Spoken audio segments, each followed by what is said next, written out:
Good morning, ladies and gentlemen, and today I'd like to talk to you about three aspects of CE marking law. The first thing is to talk about generally civil and criminal law. The second is to talk about the realities, that's to say the practice of CE marking rather than just the theory. And lastly, I'd like to talk to you about the cumulative effect of CE marking. So firstly, civil and criminal enforcement. First thing to say about civil and criminal enforcement is, of course, this is the same world over. If you do something, in inverted commas, wrong, like you assault somebody or hit somebody, then if the state finds out about it, the state will prosecute you. And that, of course, is part of the CE marking legislation in Europe. In almost all of the countries in Europe, the CE marking legislation is enforced by criminal sanctions. But of course, as well as criminal sanctions, you can also have civil sanctions.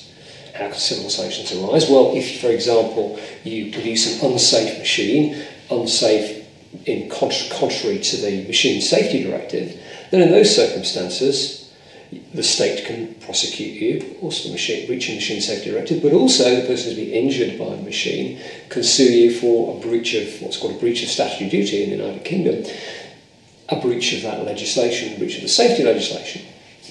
Of course, one thing might lead to another, and having discovered that your machine has injured somebody, you have to pay compensation, but of course that might be the least of your worries, because in those circumstances you may also have to have a product recall.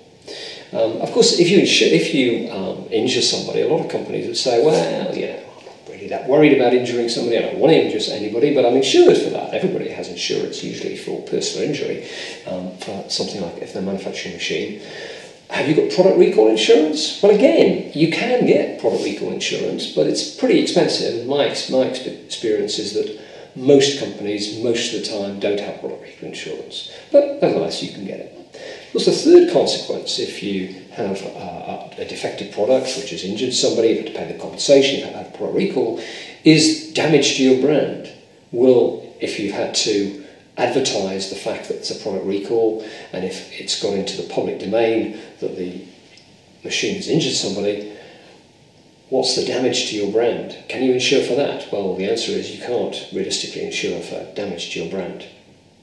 So there are huge consequences, not just in terms of the law, but also in terms of the consequences of making an unsafe machine. And of course, you may also have a contract with someone. You have a contract to produce a machine for somebody else who's perhaps selling it under their name, and there may be a breach of contract in the sense that you haven't produced a machine which is compliant with CE marking legislation in the way it should have done. So all these consequences, not just a criminal fine, can flow from the fact that you have produced a defective machine.